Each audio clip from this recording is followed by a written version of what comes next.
02 degrees, 21 minutes, 539 south. 02, 21, 539. Eastings, 037 degrees, 18 minutes, 179 Eastings.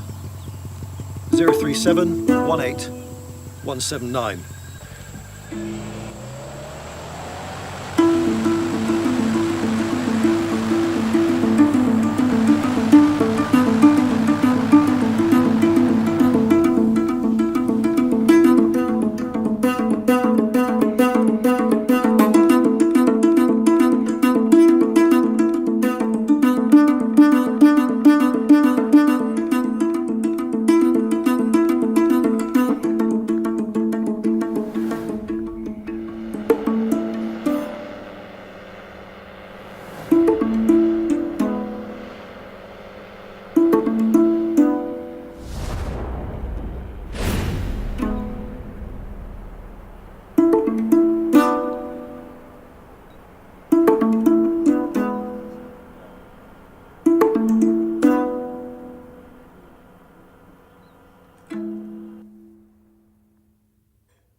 The best way to describe a paratrike is it's a tandem, one in front of the other, two-seated go-kart with a large propeller on the back, which is driven by a powerful lawnmower engine, and it's got a parachute above it, a wing and a wing above it.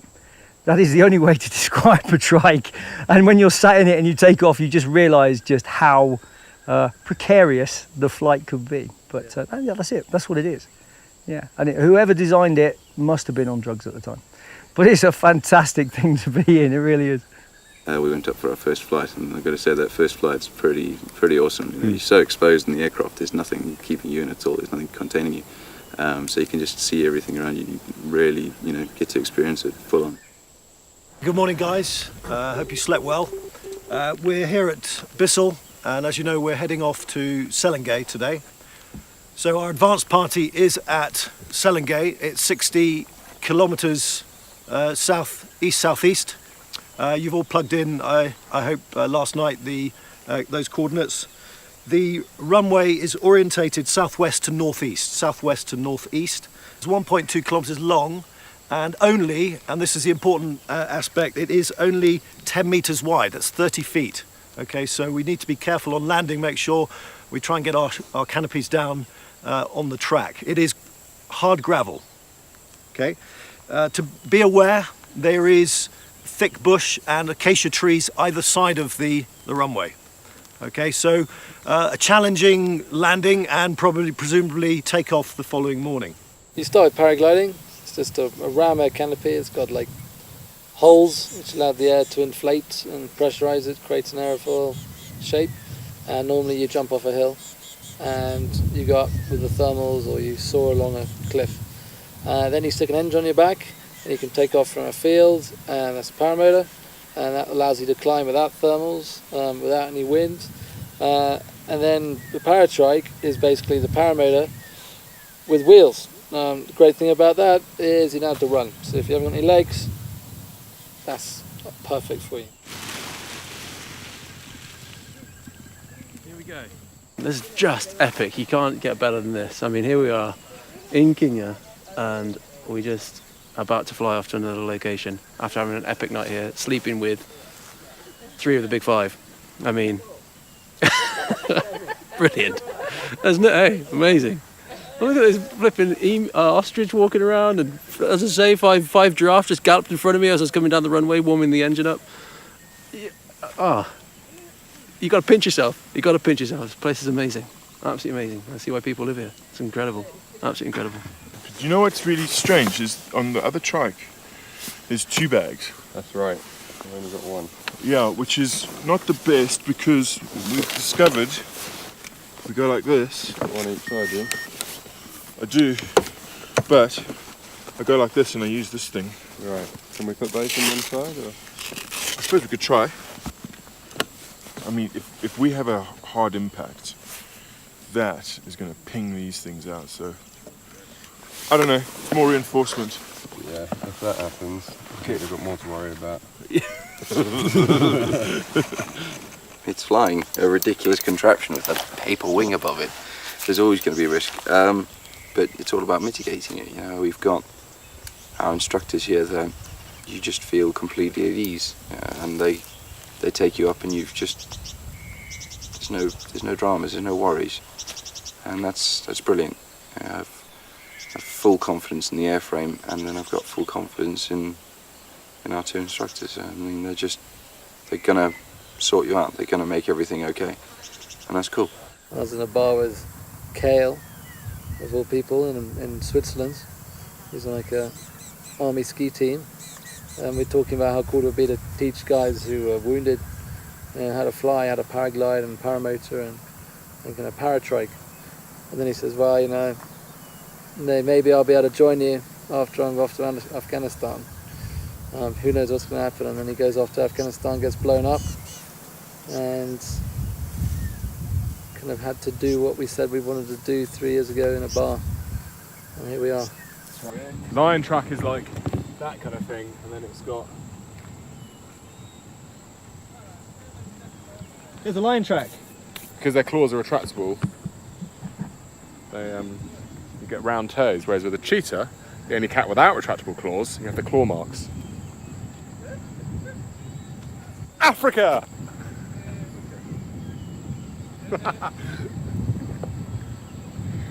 Yeah, go on then. Africa! Your go. The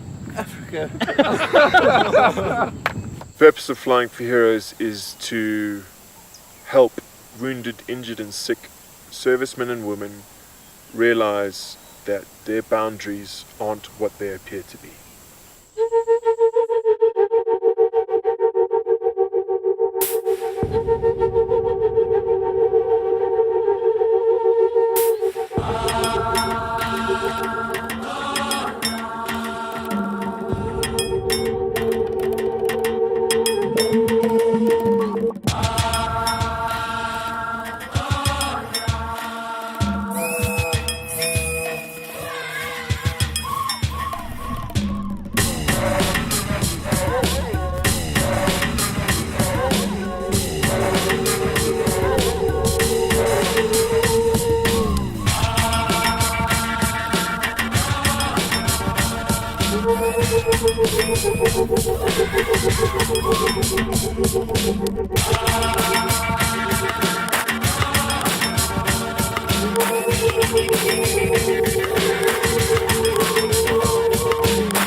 Right, full and free. Loud and clear. Trim is on. Mailons aligned. Check. Brake lines running free.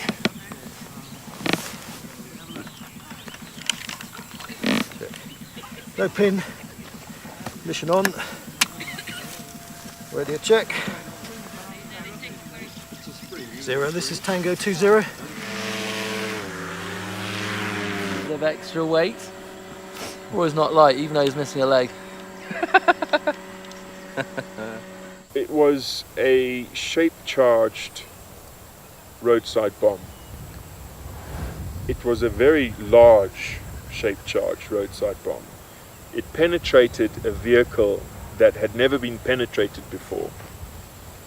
And when it detonated, it came up and in essence went through my leg and through the body armor of the guy sitting in front of me, through him, and then sort of lodged into the inside of the wall of the armored vehicle we were in.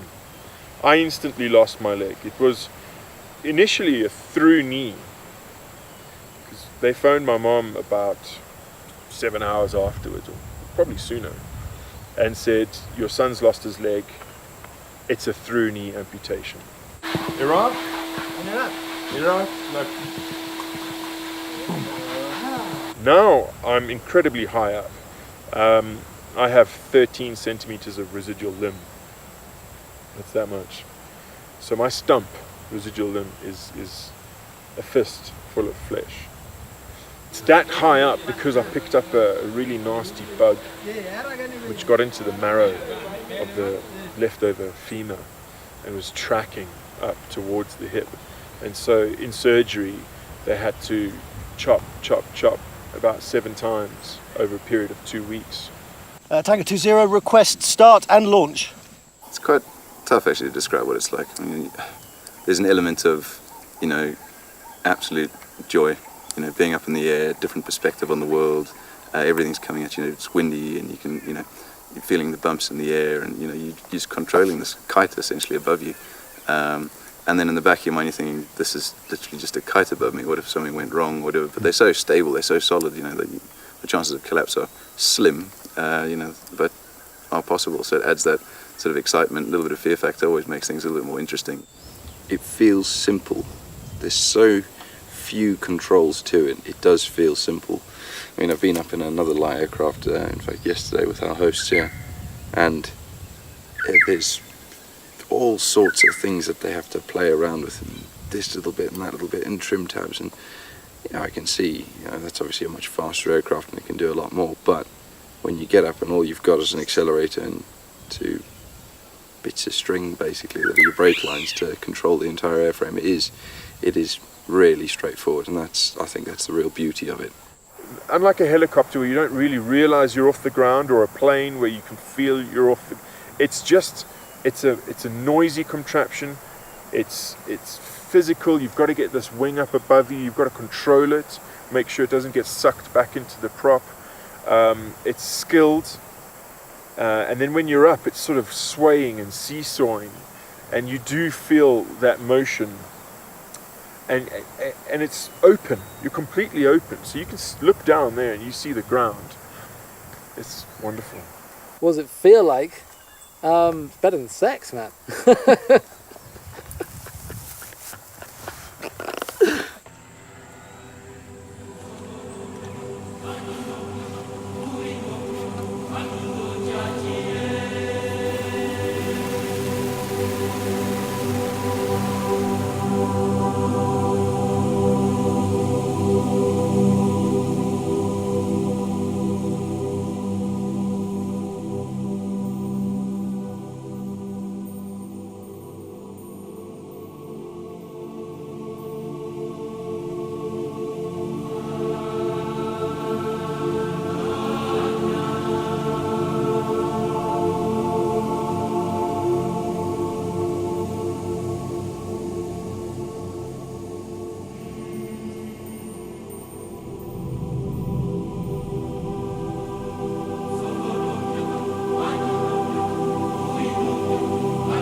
Well done, dude.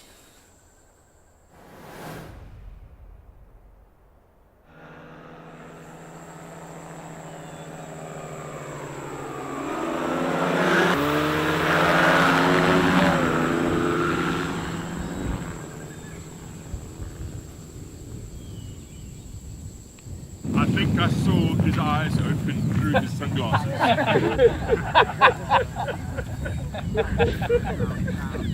That was pretty sketchy landing by Tango 20 there. It's starting to get pretty thermic because you can see the clouds just burnt off literally in the last 15 minutes. And all these thermals starting popping off, and we're actually in a thermal with a great big vulture earlier on. And that's what caused that wing to be rolling around all over the place.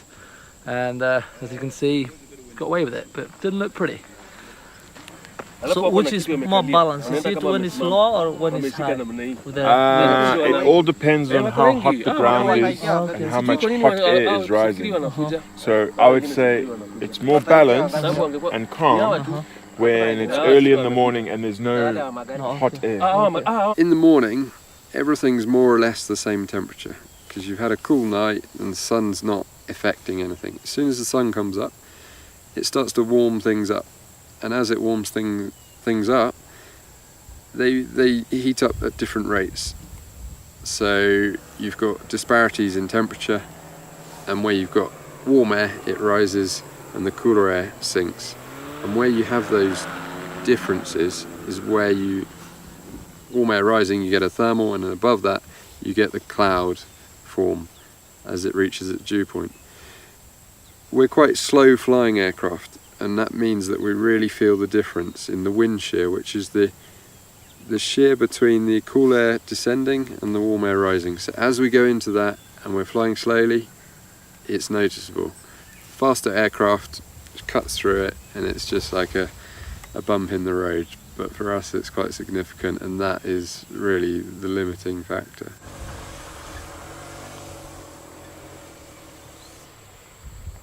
It's quite challenging at the moment because I've got a main party team here, paramotors and paratrikes.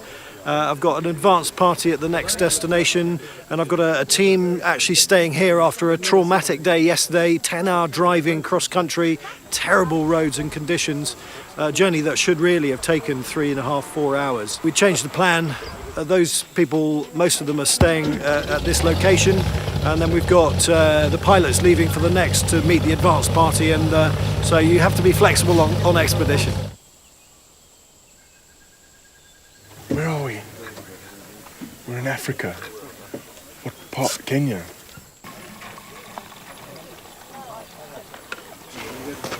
Cleanliness next to godliness.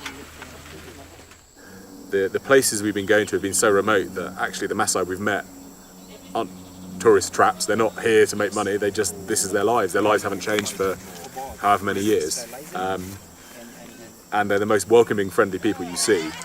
And they're so keen to talk about their experiences and their life and share things. And then we come in with these amazing trikes that even if you're, anyone, and you see planes and you fly all the time, to see a trike come in with 3 wheels and a massive engine on the back and a huge canopy, it just blows people's minds.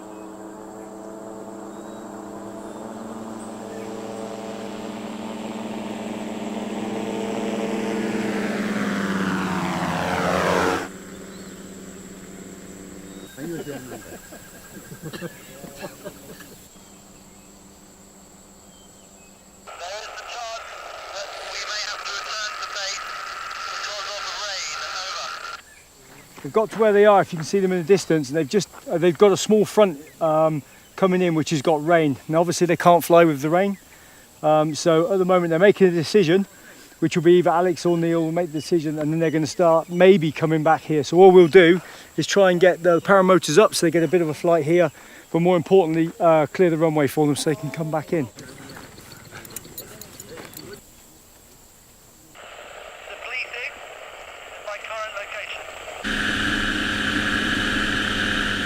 The route he's taking, the rain is depleting, so he's happy to push on.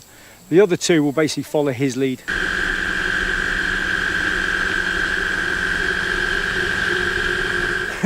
Takes a lot to bring those 3 down, believe me. Every flight, there's a number of things you check. The most important thing I'm checking at the moment is that the brake lines, so these ones, are free, and do that by pulling through. I can see there's nothing caught, and I've got tension on the back end of the wing, and I'm checking that the A lines, which are the front ones, are nice and clear, because these are the ones that are going to make the wing come up over the top of me, so therefore these are the most important. But I'm also then need to check that there's no other issues or anything else. You can see they're all clear, and we're now good to go.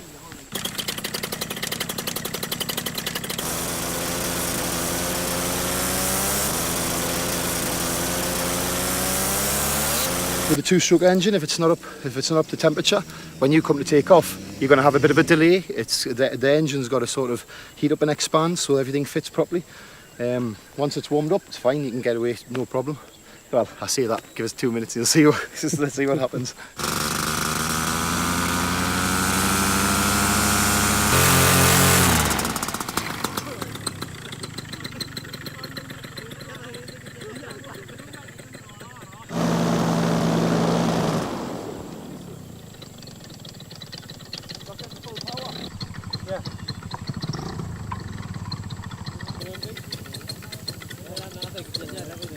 Check the cruise control. You got no return. No. I think it's just the dust off when I've been. Does this come apart? That's what I'm trying to work out how to do now. I think so. That's 2 days without Kez here, so fuck. That's flying for you. Right, the only thing I can suggest, I know it's a bit of a change of plan, is you put them in there, you go with the road party, you take these, Kez going at the other end, he's got a whole day doing nothing. And then he has some time on these, it looks like, otherwise you're going to lose another day's flying tomorrow because he'll be flying back. Yeah. That's what I would suggest you do. Are we with the wind? Unless you're in the air, technically, you come to me for anything you need. So for fuel, for food, for getting people from A to B, for the maintenance of all the equipment, less the trikes and the paramotors, it's my responsibility. So I basically do everything except fly.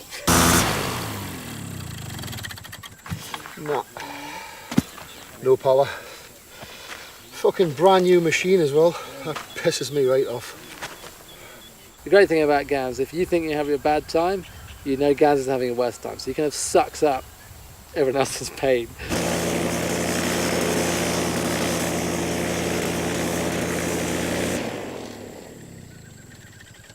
No matter what's going on, you can see the funny side of something.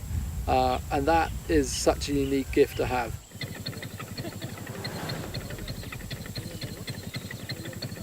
All the way back.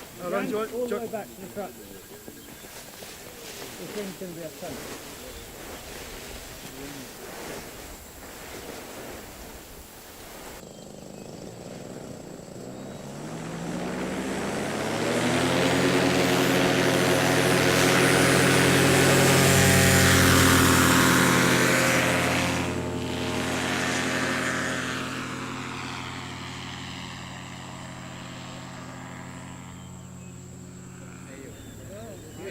I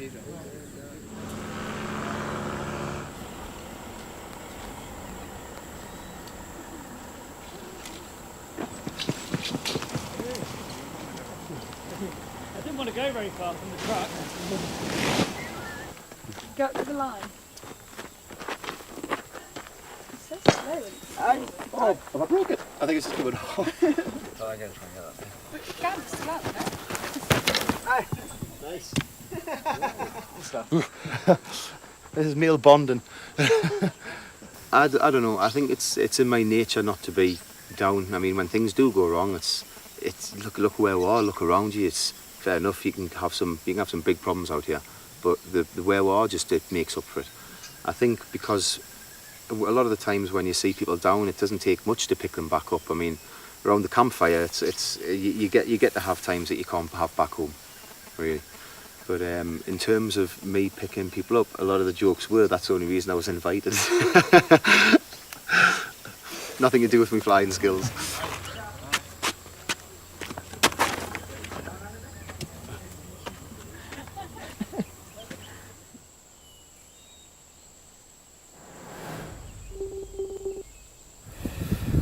A man can survive for 24 hours with a box of Tuskers. Okay, we've set up camp. Camp set up. We're done. Well, we scrounged some food from our guests. I have to admit, it's fantastic. It's seriously tasty. So yeah, we're being spoiled. We had a couple of beers. That's probably why we've got the munchies.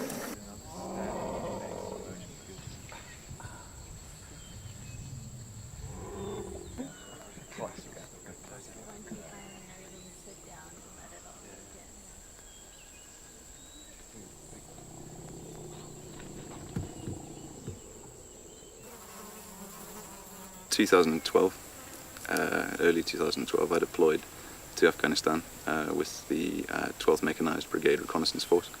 I was a sharpshooter with them and a gunner when we were mounted on vehicles. So we did a lot of air assault work and a lot of vehicle-based stuff. Loved the job, absolutely loved it. I wouldn't change it. I don't regret doing it at all.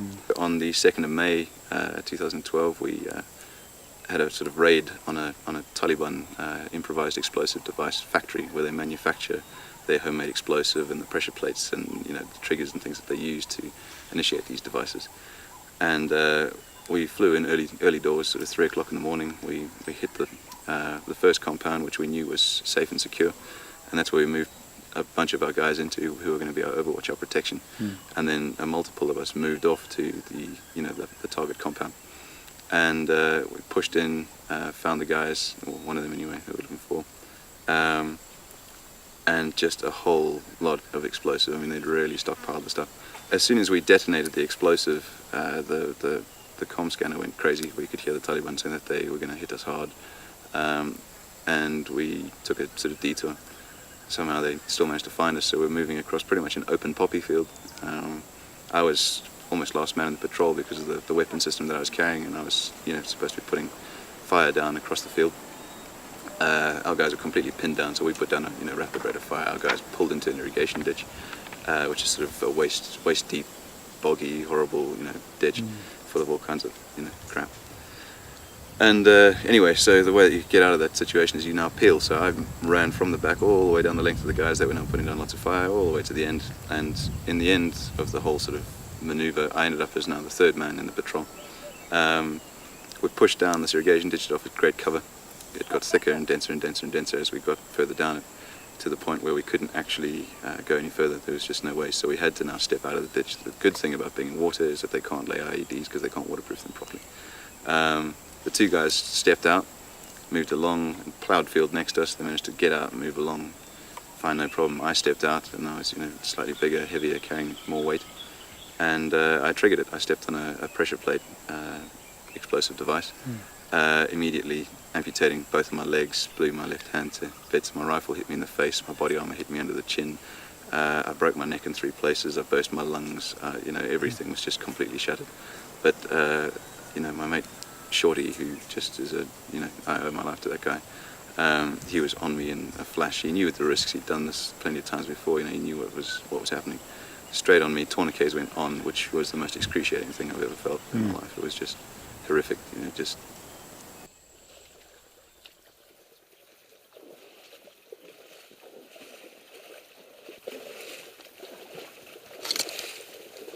Yep, go forward.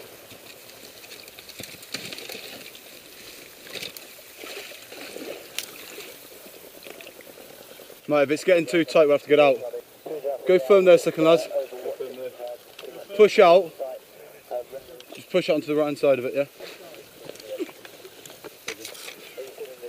Push that onto the right hand side, lads.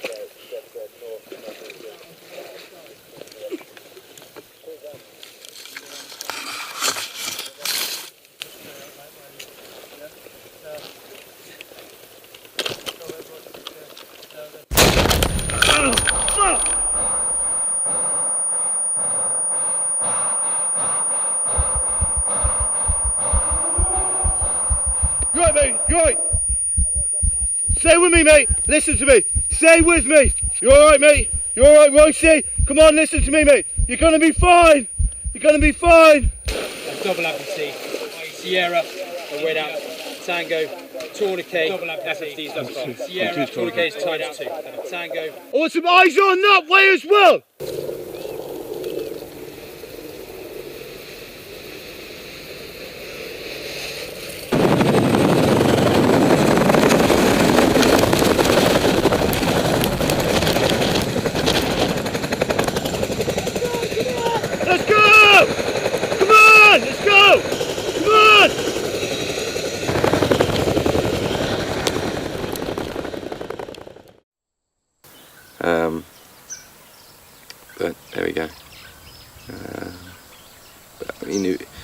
he did some amazing things directly after. I mean, so they said he would take 18 months to learn to walk. He slashed that down. I think it was 6 months after explosion he was walking. Wow. And then he rode the Atlantic. You know, that he went out and did some crazy hand biking thing out in the States. And I rang him after. It was a 3-day event. They had to ride X amount of miles per day. And I rang him after the 3rd day and said, "Oh, how'd you get on? You know, did you get on the race?" And he went, "No, it wasn't a race. It was a fun event." I went, "Come on, how'd you get on?" "I won all 3 days." "Okay, good." That's the kind of person. He's such an annoying man. Try having him as your older brother. He is the most incredibly annoying man in the world. He's like, "Yeah, I'm just going to crack that," and he's awesome at it. Bastard. But there we go. You know, things that nobody else has to deal with. I'll deal with that. That's cool. And I was in a coma then for 48 days before I eventually woke up.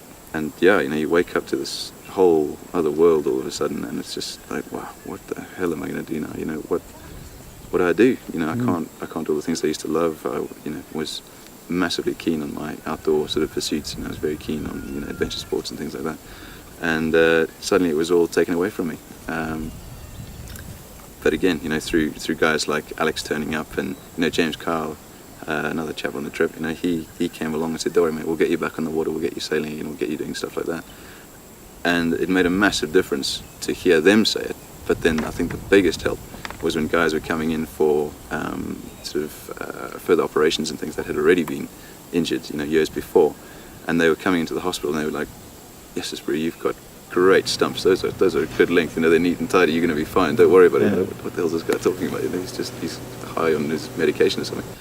But they were right, you know, and they knew what they were talking about. And they said, "No, don't worry. We're still skiing. We're still doing this. We're still doing that. We're climbing. You know," and it just meant that there was this life after injury kind of thing, and that was a huge turning point for my morale. Lying in hospital, can't move. You know, nurses 24/7, just endless work on you.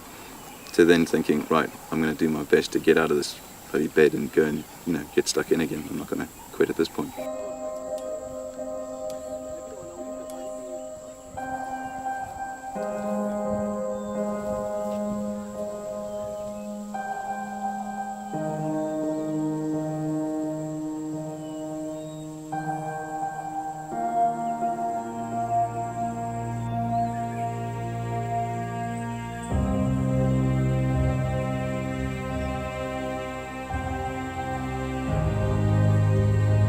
Alafu saa hii na ngapi? How old are you? Yeah, 32. Yuko 32. 32.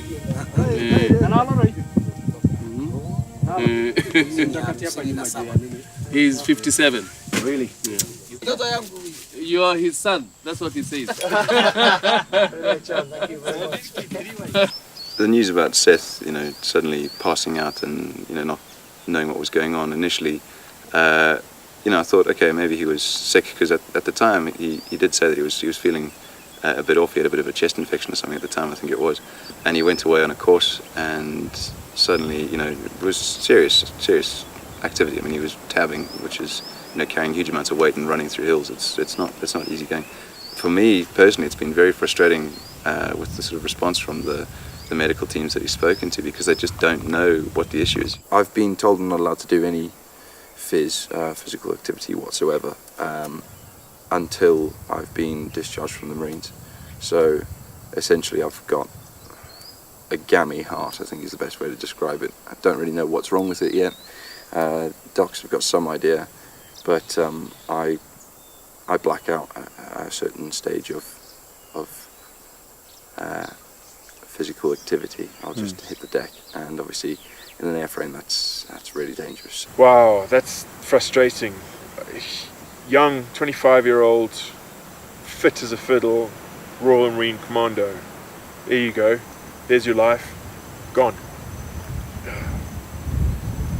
I think Seth's angry. He's pissed off. He's every right to be. So I've never deployed. I'm a complete sprog as far as the Marines are concerned. Or I am a complete sprog. I've only been in for such a short amount of time and never done a tour. So it's something that's really, it does grate me. And as many people tell me, oh, it's not all about going on tour. It is, to me. That's what I wanted to do. It's like, and they're going to learn to be a ballerina and they're never being allowed to dance. Yeah, it's the same sort of, it's annoying. Someone's trying to tell me something and maybe maybe I was meant to fly out to Kenya and do this instead of doing something else. So yeah, we'll see. First cross country since being in country, so it's going to be epic. Beautiful conditions this morning, so it's going to be awesome. We've got Kili down to our sort of south at the moment, so we're really hoping it clears off a bit so we can get eyes on that, and it'll be very cool.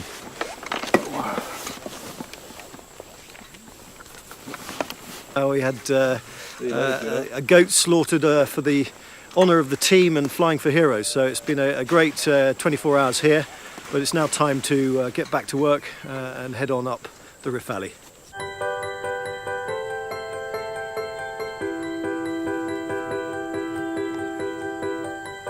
Everything is absolutely covered in dust.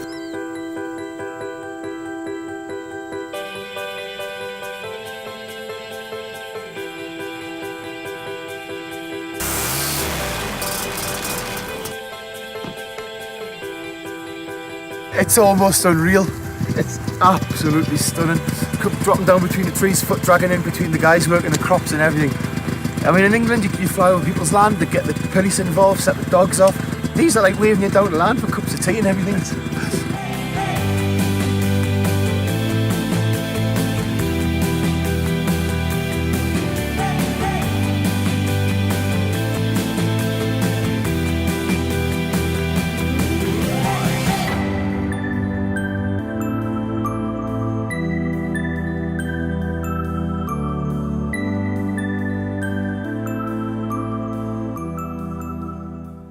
About 5 years ago, a lot longer for other people, but about 5 years ago for myself, I swore allegiance to a flag. It's a very important flag to me now, as I'm now British. I've cast away my South Africanisms and taken up the Union flag as my own. And unfortunately, our superior and great leader today flew said flag upside down. Therefore, tomorrow we shall see our illustrious leader fly in the morph suit. On! Get it on! Yes, you should do it. Stay back, you beast!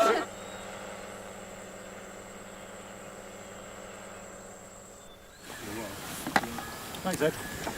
So that was a lovely flight in a pink suit, a morph suit.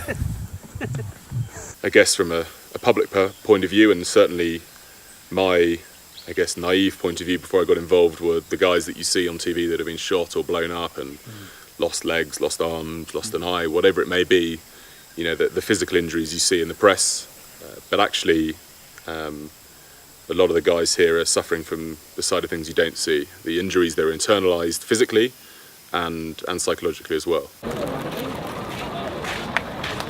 Yeah, let's get some bottles from the petrol station, just for getting us down there, and I'm sure we can get drinking water from the lodge. Do you have tin beer in tins? Where can I get some?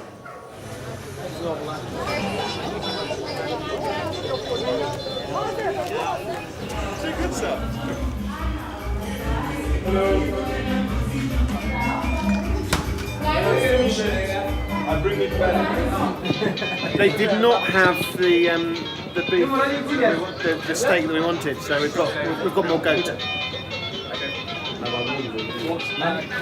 Where are you from? England. Yeah. I was brought up in New Zealand and Papua New Guinea, so I was used to the kind of, more so Papua New Guinea, this kind of cultural, the cultural divides and the tribal life. But meeting the locals, brilliant. Magic. Yeah, absolutely brilliant. When Apart from did the flies, you can't get rid of them. That'd be awesome. Thank you. Oh, this is wind up. No, it's nice. Taste it. Minging or something. Go for it. Do you like ginger? That's good, eh? Good, isn't it? Stony. Stony. It's been a great time being an army physio. Fantastic. Been to crazy parts of the world, some really enjoyable parts of the world. Love the job, but it's now unfortunately my time to leave. Not my decision, but there we go. Yeah, I'm getting medically discharged due to two reasons, and that's firstly, it's a physical hip injury, and secondly, PTSD, and which is post-traumatic stress disorder, and that's the one that I knew I had since 2007 from coming back from Basra, and being in my role as an officer, as a physio, that I thought, like a lot of guys I know, and still are serving, just get on with it, and you just get on with it. It's just something I just kept to myself and cracked on. And the reason I kept it to myself is because when you're in that kind of setting, when you hear how people do talk about it behind the closed doors, you're at the bar, and and these are your friends, then you do kind of think, well, if they naturally think like that, then I definitely can't tell them that I think I've got it and I think I need some help. So you do just, as I say, just crack on and try and keep it kind of personal, and that's exactly how I've done it. Wow, that was quick. I was suffering from hip pain for some time through just through military training, physical training, PT. The season before I actually seeked help, I was doing skeleton, and when I was competing for the army team, skeleton bob, down the ice with a head first on tea tray sort of thing. But it was that sprinting position where you bent forward holding the tea tray and you bring your leg right through that really kind of aggravated the whole thing for me. So I went back to my medical centre, typical thing, X-ray showed abnormalities, and then I had something called an MRA, which is basically an MRI, but before you have the MRI scan, they inject a dye into the joint. Same thing with any ball and socket joint, shoulder, hip, similar sort of thing with the heart and liver, so it shows up on the scan. Unfortunately for me, by injecting the dye into my hip joint, they introduced an infection into my hip joint, and that was in 2011. I haven't run since, really. We're coming to stay on your lake for a few days. I hope you don't mind.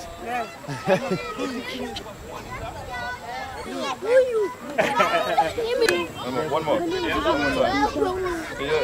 You gonna do it with me?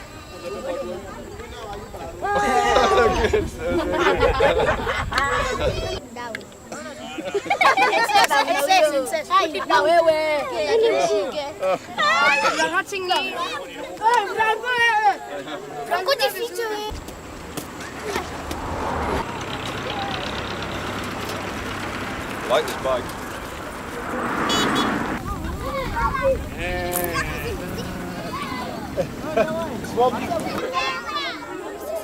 I was a registered mental health nurse, and off the back of that, I was sent on various courses to help treat and care for serving personnel, all three services.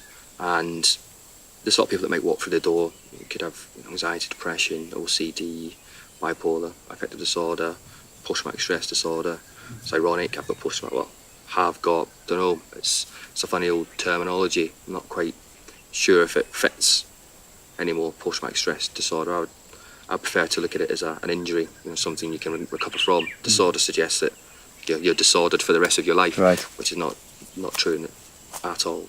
I'm far happier now than I was 18 months ago, when I went to my GP and said something's not quite right here.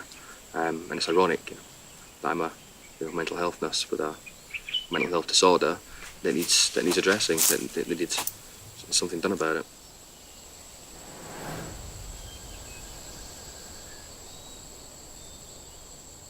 It's a long flight today, so we've got to get up and get going. It's the longest stretch that we're doing, I think, in a winter. So it's exciting stuff, actually.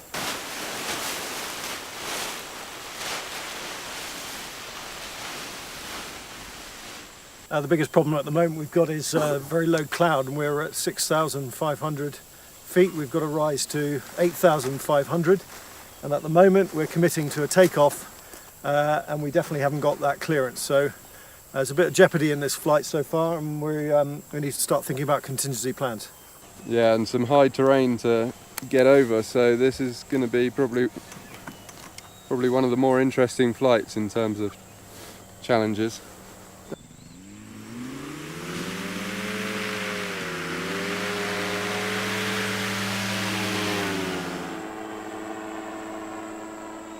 It's horrendous for starters. It's not a nice thing to be experiencing. It happens, I guess, when something traumatic happens to someone, so it could be anything. You know, it's what you perceive as distressing. In the military, clearly, it tends to be sort of operationally sort of led. This is something that's happened to you because of service, and it normally is quite difficult. It was like I'd been.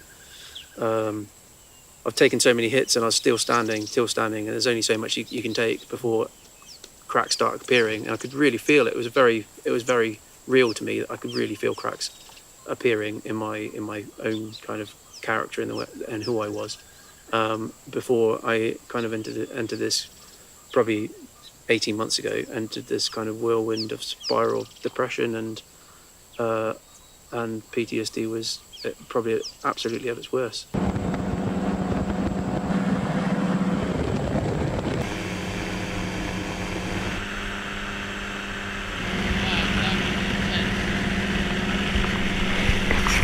So there was a succession of things that were very close together, and the first one was I was asked to assist the SIB in an investigation, and through that investigation I was, I don't know if subject is the right word, but I was privy to information and video footage of various things, which was quite similar to a previous experience that I'd had, you know, on an operational tour.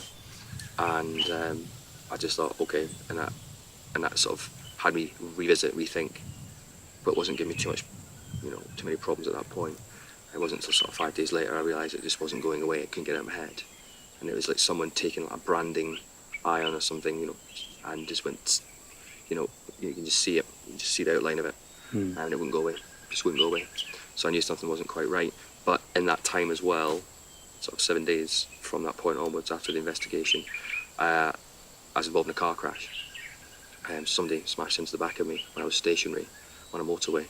So it's quite a shunt, sort of 5-car pile-up. But when I got out of the car, I then had to help the people in the previous car, and it was 2 little Asian kids screaming and stuff. So that again was a trigger.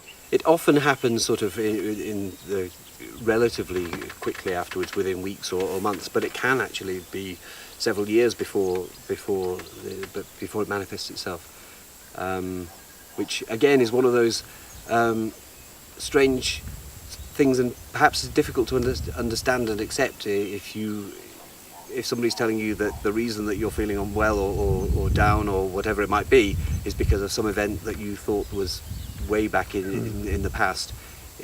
It can be, and then the treatment is recognising that and coming to terms with it, and you might not want to, because it's, as far as you were concerned, it's finished, it's gone, you know, but actually that's the root cause of a problem. So again, you have to go back and relive those things, and that can be an incredibly painful experience. I mean, it was unbelievable from a clinical point of view, from my own physio knowledge and medical knowledge of dealing with patients with psychological injury. It was unbelievable to see this person who I knew as me just being unwound like an onion, taking their layers off, to be this core of almost nothingness. It was really strange. Stay with the vehicle, fellas. Jump into my vehicle. We're going to Gilgil. Let's go and get a mechanic. Waiting for someone to help recover this vehicle. The clutches went in the truck, so we're our vehicles went forward to the nearest town. It's probably about half an hour away though, and hopefully pick up a mechanic. But you think this is not I don't play cards very often, but if I do play cards, it's always normally when I'm on a tour. Sort of poker and things like that, you get quite good at it. Yeah, but that and exercise. It's just go to the gym, play cards, get up, go to work. to a gym, play cards. You can't drink, so you got to pass the time somewhere, haven't you?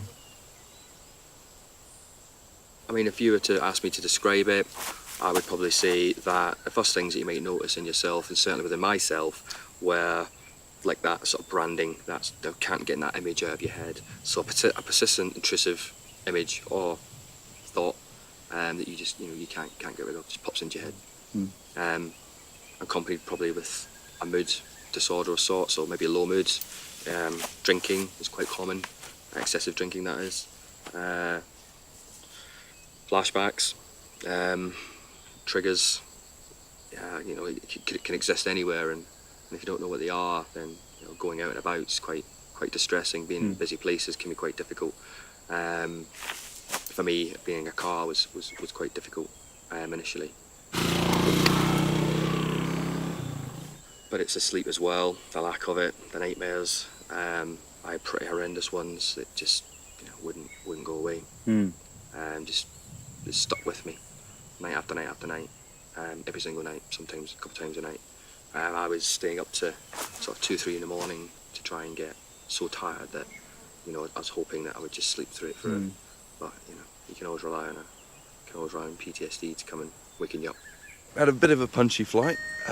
Basically got to our destination, what was meant to be our final destination after the punchiest flight so far. 120 k's, punching through clouds, all that kind of good stuff. Smooth as a baby's bottom. It was beautiful. It was beautiful. And then landed, and it was just a really horrible place to be. So we decided to punch on a bit further, which we've just done again. And here we are in a place called Old Marlow, which we think is much better than the original place, Old Mysore. So yeah, happy days all round. And here we are. We got Kester coming in behind us. He's about 10k out, and the advanced party are way behind. They'll be towing one trike, and yeah, we'll see what happens. The main party, they're not going to be here for hours. But it still was quite difficult to go to the doctor and say, this is what's happening with me. And then again, talking to a civilian as well within the NHS was pretty challenging. And the problem that I really had was that there was 3 people in that room with the doctor. There was me, Paul, there was a soldier, and there was a clinician. Trying to separate them all out was quite challenging, quite difficult, because everything she put to me, I would be thinking from a clinician's point of view. So it's quite difficult to get to the root of the problem, i.e. Paul, and finding out, or the soldier, to establish the facts. And yeah, it was really tricky. What did it get stuck in? Which Hold on, no, He's driven straight through these ones here. We saw it bounce straight out. Oh, did you? You were right. You were parked here. I've sent Charlie to the lodge. Yeah. He's probably only 2 or 3k from you, and they have grounded out and they're stuck in a riverbed.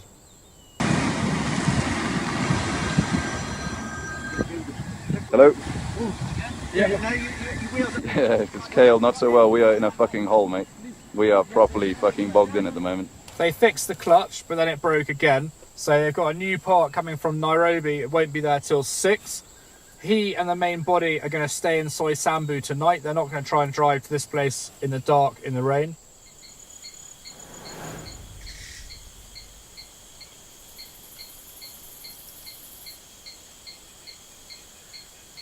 So now we're sat on a tractor in the rain, which is fine, but we're going to go and recover a trike with a broken axle. It couldn't go swimmingly all the way, could it? Too easy. Doesn't look happy, does it?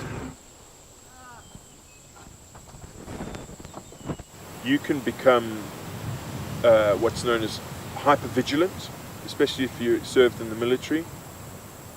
Say this environment would be ideal for hypervigilance. You're constantly on the lookout for enemies. They aren't there, but in your mind, you're looking for them because they want to kill you. Well, Neil's going to phone me at 6:30, and I will be stood on the runway, and I'll give you a weather forecast, and I'll also let you know exactly where it is, to the point where I'm happy to stand at where your threshold would be for you to touch down there and give you a clear run for landing. It does seem strange that we could be in a war fighting situation one on a Monday, and the following Friday, Saturday, 4 or 5 days later, be with our families, our loved ones, and not be affected by what we've just seen, done or heard. It's a strange one, and what we've seen, done or heard will stick with you in your quiet moments when you're left alone. They do stick with you, absolutely. Obviously, before the guys come in, we'll have a quick look at the conditions for them, to give them a sit rep our end, and then also have a look at the runway. At the moment, if you look across there, we've got this front coming in. That front is moving faster than they will be able to get to us, which means that probably by the time they land on, they're going to be in rain, which is obviously no fly straight away. The runway is wet. It's very wet, sinking down. You can see where the animals have come across during the night. They've been sinking in. To be honest, I will call this a no landing now. It's just been raining all night, and we're going to check the state of the airstrip to see whether there's puddles or any obstacles, elephants in the way. Bogged down. They've been rained on all night, and the people can't fly in a normal aircraft, and they can't fly out. There are no facilities. All the tents have been flooded, and they can't really move very easily at all.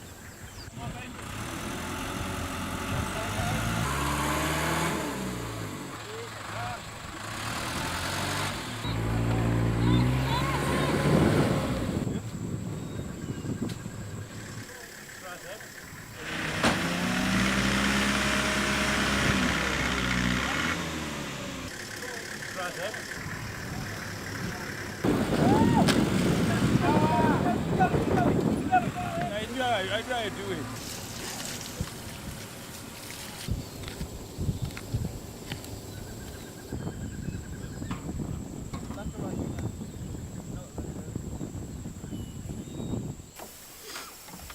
Post-traumatic stress disorder.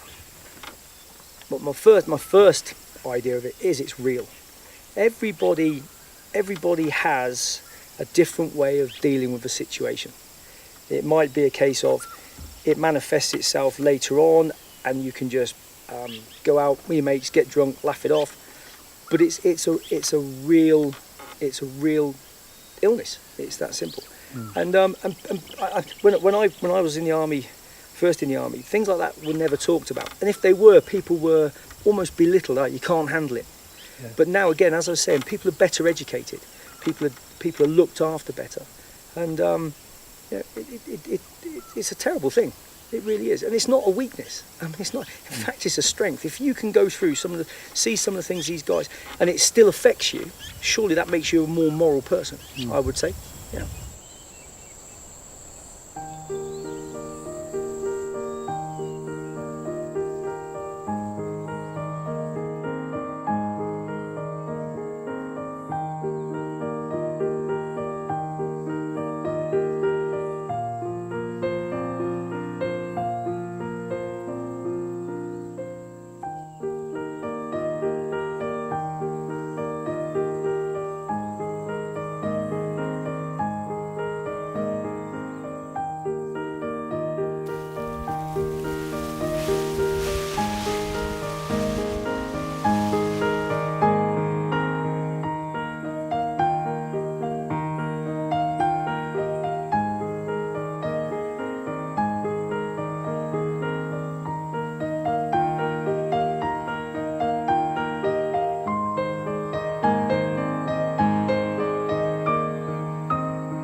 I went to the Priory because I was supposedly diagnosed with post-traumatic stress disorder, and the psychologist who was treating me within a week said, "You don't have post-traumatic stress disorder."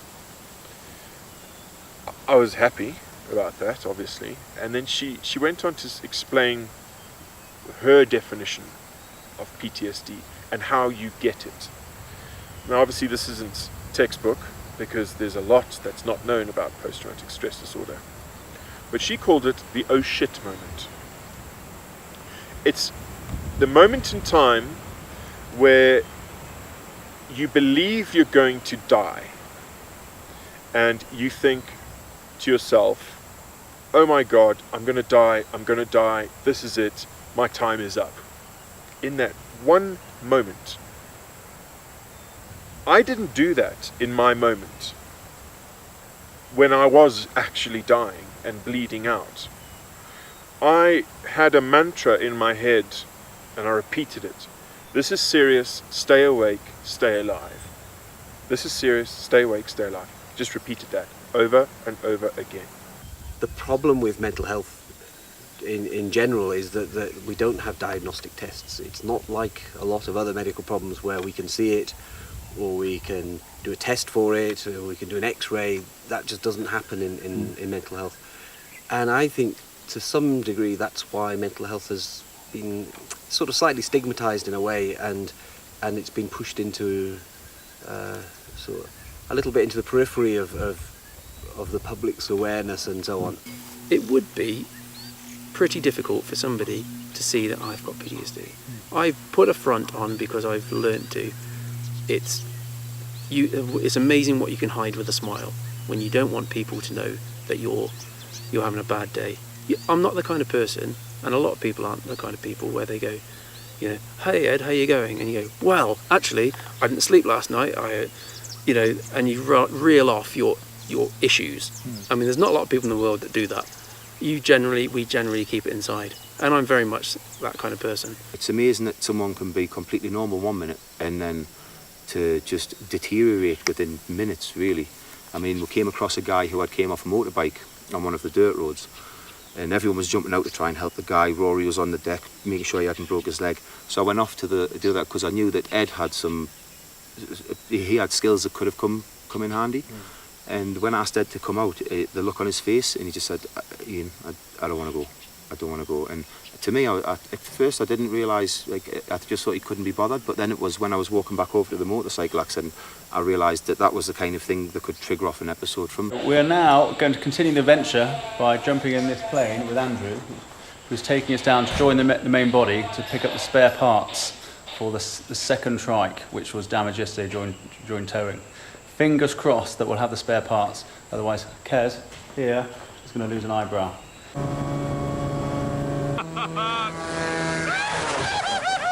Well, it all went off yesterday. We had one Land Rover stuck in the mud, one Land Rover lost, one Land Rover towing a trike which fell into a pothole and destroyed the trike. We had you guys on the move with a broken truck. We had the sponsors at another location. It was all going off. One of the great results of these kind of expeditions and trips and things is that we really want to motivate guys to get stuck in. You know, I want to be able to say, listen, buddy, I've got issues too, and look what we're doing. You know, this is what we're achieving. There's guys with problems like you doing this stuff. We're out there and we're living. You don't need to sort of make yourself this recluse. You don't need to hold away from everybody. There's a life to live. You know, a lot of these guys are young guys. I mean, really, really young guys, and they've got a whole life ahead of them. You know, you can't just sit there and be, you know, left in the dark. You need to get stuck in, and it'll benefit them immensely. And I really hope that through doing this kind of stuff, first of all, we make it more visible in the sort of public eye. We want people to understand, you know, this is going on in the background. You may not see it every day, but there's guys suffering with PTSD, there's guys with serious war wounds, there's guys with, you know, all manner of problems. And if we can sort of portray it in that, you know, we still want to get on and do things and get involved and get stuck in, hopefully we can motivate these guys to get in, but at the same time we can show, you know, the public that these guys aren't, you know, laying down and giving up. They want to, you know, get involved, get stuck in. Let's support these guys. Let's get behind them. You know, we don't know what the issues are really with them, but let's help as much as we can. And you know, more often than not, I found that is the case. You know, as soon as guys hear the story and they kind of know what's going on, people want to help, and it's, you know, that's immensely inspirational to us. You know, as wounded guys, having that kind of support and that kind of background. You know, they just understand so much better, and they really, you know, they care. People do care. If this trike was unrepairable, my role from expedition leader and pilot would be reverted to general duties, GD, washing dishes, cooking beans, sweeping up. It wasn't looking very good at one moment, but Kester's done his magic, and we're fingers crossed we're going to get this baby flying again.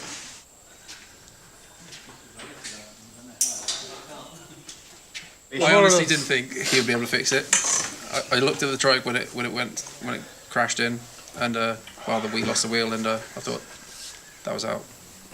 He's fixed it. So Ed, moral of the story is never. I'm not promising this won't hurt. Never doubt Kester. Don't press that hard. You take my bloody skin off. Well, this is a razor. razor's not actually very sharp. From the hard cover, which was an old shelled out hotel, the Chatel Arab Hotel, to the back of the vehicle was a good 2-minute run. And in those 2 minutes, if the bombs started landing, you were in shit. So we ran fast. And I got to the back of this tank, and there was this young lad in my seat. And I remember so clearly thinking, you're in my seat, because that's where I sat. I like to sit behind the gunner, because there was a screen and you could see what was going on outside. Even if it was pitch black, you could see what's going on. And I was I was the medic, and that was my seat. And I could have easily said, oi, shift it. And I didn't. I said, good for you, you got here before me, you're sleeping, crack on, sleep. He died about 2 hours later. There wasn't much left of him. So for me, my amputation was about perspective. I wasn't sitting in that seat. If I was, I would not be here. All I did was lose a leg.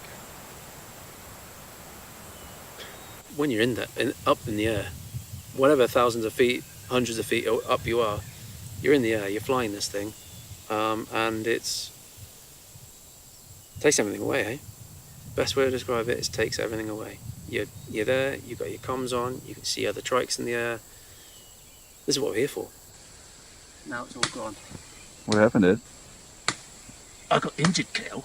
I'm angry.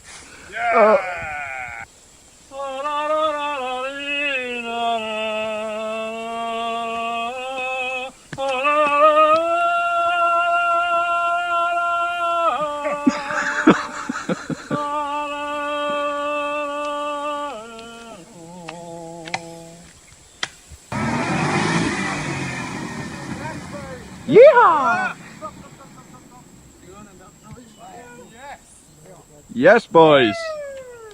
I think when I lost my leg, just opened up doors to life in such a way, and now I just attack it, and it's taken me to some wonderful places, and I've met some wonderful people and seen and done amazing things.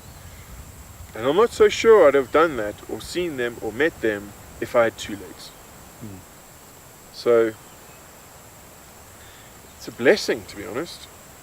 I say often, if God were to walk up to me and holding my leg, saying, here you go, but I want your quality of life, I'd say no. Keep the leg. Maybe a little bit more stump, but keep the leg. It's epic. It's completely life-changing, really. You don't get this opportunity. I don't think it ever could be replicated again. I know they hope to go on and do it in the future, and I certainly will be hopefully part of that in some way. But yeah, the opportunities we've been given, the places we've seen, the things we've seen, truly amazing. You just couldn't get it again. There's a lot of people here that have learned a hell of a lot about other people working in this kind of team.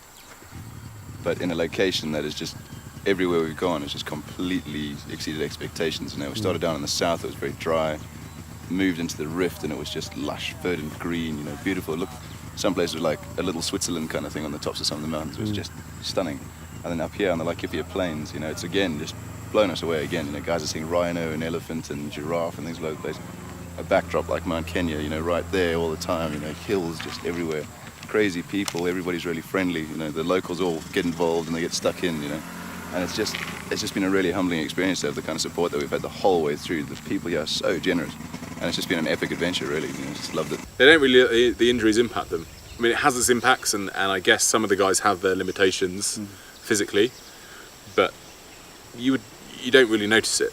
It doesn't become something that anyone focuses on or thinks about, or, you know, there's some consideration towards it, but these guys hate it when you make considerations for them. They just, they want to muck in like everyone else. They don't want the special treatment. They don't want to be treated any differently. They want that same camaraderie, the same relationships they had previously before any of this happened. And a trip like this, I think it works. You know, the situations we're in, no one's comfortable with. No one has been in the situations we've been in, whether you're able-bodied or not, whether you suffer from PTSD, whether you have 4 limbs or 2 limbs or 1 limb. You know, it doesn't, it's a leveler, you know. So it's been pretty special seeing the guys go through that, and I think change their attitudes and their behaviours when they see that everyone's in the same boat. We're not freaks. We're just kind of seen too much, done too much, have regrets of not doing things, and yeah.